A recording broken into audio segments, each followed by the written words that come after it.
Taste the Daily.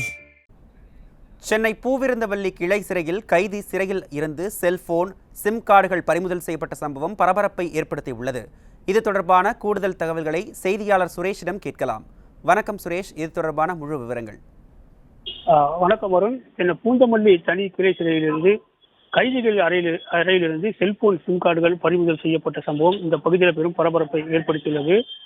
பூந்தமல்லியில் தனி கிளை செயல்பட்டு வருகிறது. இந்த கிளை சிறையில் பல்வேறு குற்ற சம்பவங்களுடைய கைதிகள் அடைக்கப்பட்டுள்ளனர். குறிப்பாக வெடிகுண்டு வழக்குகளில் உள்ள கைதிகளும் தனி கிளை சிறையில் அடைக்கப்பட்டுள்ளனர். இந்த நிலையில் நேற்று இந்த சிறை கண்காணிப்புத்துறை அதிகாரிகள் அறைகளை சோதனை செய்த போது கஞ்சா வழக்கில் சிறையில் அடைக்கப்பட்டுள்ள மாறன் என்பவரது அறையில் சோதனை செய்த போது அங்கு செல்போன், சிம் கார்டுகள் மற்றும் 2 பேட்டரிகள் பறிமுதல் செய்யப்பட்டது.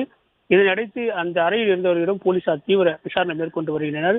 மேலும் இந்த சம்பவம் குறித்து பூந்தமல்லி காவல்துறையினருக்கு தகவல் அளிக்கப்பட்டது. புகாரின் பேரில் பூந்தமல்லி காவல்துறையினர் விரைந்து வந்து செல்போன், சிம் கார்டுகள் மற்றும் 2 பேட்டரிகளை பறிமுதல் செய்து இந்த சிம் கார்டுகள் அந்த கிளை சிறைக்குள் எப்படி வந்தது என்பது குறித்தும் தொடர்ந்து விசாரணை மேற்கொண்டு வருகின்றனர். குறிப்பாக இந்த பூந்தமல்லி தனி கிளை சிறையில் பகுஜன் சமாஜ் கட்சியினுடைய மாநில தலைவர் ஆம்ஸ்டாங் கொலை வழக்கில் கைதான 11 பேரும், அது மட்டும் இல்லாமல் பிரபல ரவுடியான படப்பை குணாவும் இந்த தனி கிளை சிறையில் தான் அடைக்கப்பட்டுள்ளார்.